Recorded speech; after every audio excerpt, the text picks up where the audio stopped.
Hi student, आपका स्वागत है परमार क्लासेस फॉर फिजिक्स में। और आज हम देखने जा रहे हैं आवेशित चालकों के संयोजन में ऊर्जा हानि का डेरिवेशन। तो बच्चों, हमारे पास इससे पहले हमने जब दो आवेशित चालकों को जोड़ा था तो उसमें हमने उभयनिष्ठ विभव और जोड़ने के बाद जो विभव में आवेशों के विभव में जो परिवर्तन आया था उनके अनुपातों को हमने निकाला था। उससे अगला स्टेप है, जब हम दो आवेशित चालकों को आपस में जोड़ते हैं तो ऊर्जा हानि कितनी होती है। तो बच्चों, सबसे पहले माना हमने हमारे पास एक चालक गोला है,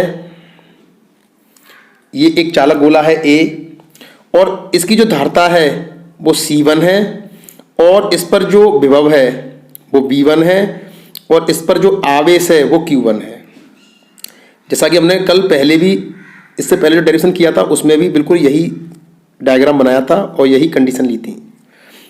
और इसी प्रकार एक हमारे पास दूसरा चालक गोला है जिसकी धारिता थोड़ी अलग है और इस पर आवेश की मात्रा भी अलग है। मान लीजिए इस पर आवेश की मात्रा Q2 है और इसका विभव V2 है। ठीक है बच्चा, ये दोनों को जोड़ने से पूर्व की कंडीशन है। मान लीजिए जो V1 जो विभव है वो V2 से ज्यादा है।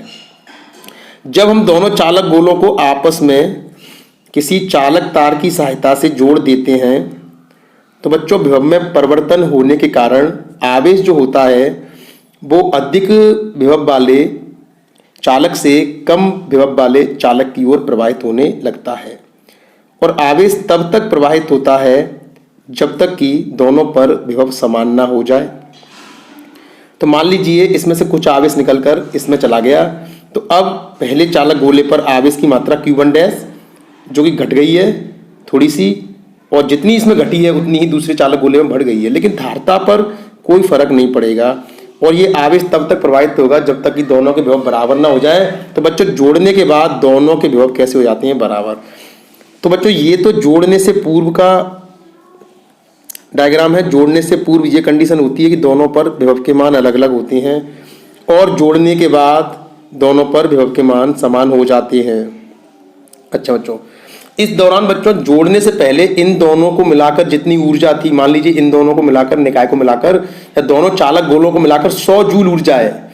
तो जोड़ने के बाद बच्चों जब हम इन दोनों की ऊर्जा को देखते हैं तो वो हमें 100 नहीं मिलती, वो 98 मिलती है मान लीजिए। तो दो ऊर्जा कहाँ चली गई? तो बच्चों, जब दोनों आवेशित चालकों को जोड़ते हैं तो इलेक्ट्रॉन पहले चालक से दूसरे चालक में जाते हैं तो वो इस तार में होकर जाते हैं। और तार का हम जानते हैं कोई ना कोई प्रतिरोध होता है और प्रतिरोध या बाधा होती है। तो जब इलेक्ट्रॉन इस बाधा को पार करते हैं तो उन्हें कार्य करना पड़ता है और अपनी ऊर्जा खर्च करनी पड़ती है, जिससे ऊर्जा में कमी आती है। तो यही हमें ऊर्जा में कमी जितनी आ रही है उसका हमें डेरिवेशन करना है। तो जोड़ने से पहले इस निकाय की कुल ऊर्जा निकालें। जोड़ने से पहले निकाय की कुल ऊर्जा निकालते हैं। निकाय की कुल ऊर्जा, तो बच्चों पहले चालक गोले की ऊर्जा धारिता C1 है, वोल्टेज V1 है, तो इसकी ऊर्जा होगी 1/2 C1 V1 स्क्वायर, जैसा कि हम पहले निकाल चुके हैं ऊर्जा के डेरिवेशन में। और दूसरे चालक गोले की ऊर्जा होती है 1/2 CV स्क्वायर से निकालेंगे तो 1/2 C2 और V2 स्क्वायर। ठीक है बच्चों, तीन सूत्र होते हैं इसके, 1/2 CV स्क्वायर, 1/2 QV और एक होता है Q स्क्वायर बटे 2C। तो पहले चालक गोले की ऊर्जा है 1/2 C1 V1 स्क्वायर, दूसरे चालक गोले की ऊर्जा 1/2 C2 V2 स्क्वायर। तो दोनों की निकाय की जो कुल ऊर्जा है वो जोड़ देंगे तो दोनों की निकाय की प्रारंभिक कुल ऊर्जा आ जाएगी बच्चों इतनी। अब हम जोड़ने के बाद निकालेंगे निकाय की कुल ऊर्जा। निकाय की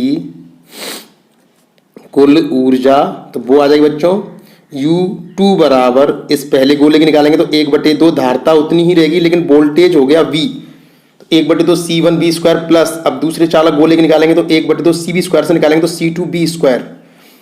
ठीक है बच्चों, तो ये इस चालक गोले की धारिता हो गई, सॉरी ऊर्जा हो गई। अगर हम इसमें से कॉमन लें तो U2 बराबर 1/2 कोष्टक में C1 प्लस C2 और B का होल स्क्वायर कॉमन ले लेंगे। और बच्चों कल हमने डेरिवेशन देखा था कि B का मान जो होता है उभयनिष्ठ विभव वो होता है C1 B1 plus C2 B2 बटे C1 प्लस C2। ये ओवेनिस्ट विभव का डेरिवेशन है, जो इससे पहले वाली वीडियो में हमने किया था। अगर आपने नहीं देखी वो वीडियो तो आप जाकर उससे देखें।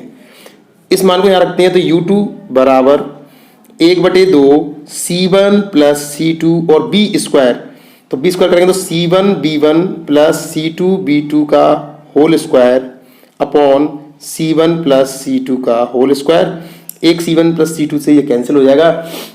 तो बच्चों ये जोड़ने के बाद की ऊर्जा आ जाएगी। तो ऊर्जा हानि होती है, मतलब पहले की जो ऊर्जा होगी वो ज़्यादा होगी और दूसरी ऊर्जा है बाद की वो कम होगी। मान लीजिए दोनों की पहली ऊर्जा 100 है और बाद में 98, तो कितनी हानि हुई? 2। कैसे निकालेंगे? 100 माइनस 98 मतलब U1 माइनस U2। तो ऊर्जा जो हानि होती है उसे हम निकालेंगे, तो ऊर्जा हानि निकालेंगे तो डेल्टा U बराबर U1 माइनस U2। अगर ये हानि हो रही होगी बच्चों प्लस में आंसर आएगा, अगर वृद्धि होती तो इसका आंसर माइनस में आता, और अगर कोई भी ऊर्जा परिवर्तन ना आता तो आंसर इसका बच्चा 0 आता। तो अभी देखेंगे आंसर क्या आएगा। डेल्टा U बराबर 1/2 C1B1 square plus 1/2 C2B2 square minus 1/2 C1B1 plus C2B2 का whole square upon C1 plus C2। तो ये हमने रख दिया इसका मान। अब बच्चों इसमें से हम 1/2 कॉमन ले लेंगे, डेल्टा U बराबर 1/2, और अब बचेगा हमारे पास C1B1 square plus C2B2 square minus, और इसे खोलेंगे तो A square plus B square plus 2AB से बच्चों ये खुल जाएगा अपॉन C1 प्लस C2। ठीक बच्चों, अब हम इस कैलकुलेशन को और आगे सॉल्व करेंगे।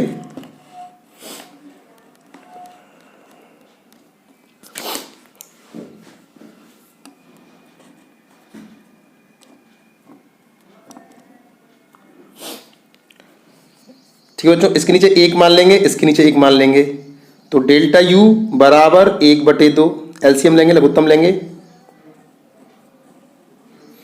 C1 प्लस C2, इसका 1 का भाग लगाएंगे, इसका इसमें गुणा करेंगे तो यह आएगा C1B1 square C1 plus C2 plus, इसे हल करेंगे तो C2B2 square C1 plus C2, इसका इसमें भाग लगाएंगे, एक बार जाएगा, एक का इससे गुणा करेंगे तो minus C1 square B1 square plus C2 square B2 square minus plus C1B1 C2 B2। तो बच्चों ये हमने सॉल्व कर लिया।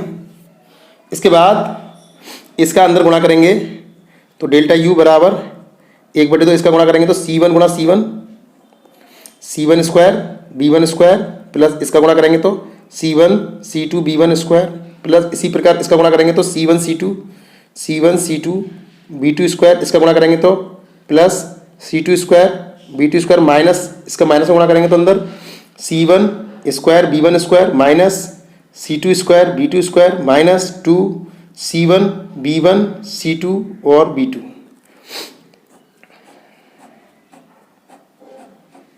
बटे बच्चों C1 प्लस C2 आ जाएगा। अब माइनस C1 B1 स्क्वायर से ये plus C1 B1 square cut जाएगा और C2 B2 स्क्वायर से ये कट जाएगा। अब बच्चों इसमें से C1 C2 कॉमन ले लेंगे तो डेल्टा U बराबर 1/2 C1 C2 कॉमन लेंगे तो बच्चों इसमें बचेगा B1 square plus B2 square, ये B1 स्क्वायर बचेगा, इसमें B2 स्क्वायर बचेगा, इसमें 2B1 B2 बचेगा माइनस 2B1 B2 का 2B1 B2 upon C1 plus C2। बच्चों अगर हम A प्लस B का होल स्क्वायर खोलेंगे तो यही आंसर आता है A square plus B square minus 2AB। तो इसे जब बंद करेंगे तो आंसर बच्चों आंसर आएगा डेल्टा U बराबर 1/2 C1 C2 B1 minus B2 का होल स्क्वायर, अगर इसे खोलेंगे तो यही आ जाएगा अपॉन C1 प्लस C2। तो बच्चों जब दो आवेशित चालकों को जोड़ते हैं तो उसमें ऊर्जा हानि का ये डेरिवेशन होता है। तो बच्चों अगर आपको वीडियो अच्छी लगी हो तो लाइक जरूर करें, और अभी तक आपने चैनल को सब्सक्राइब नहीं किया है तो चैनल को सब्सक्राइब जरूर करें, जिससे आपको एक से एक बेहतरीन वीडियो देखने को मिले। Thank you student.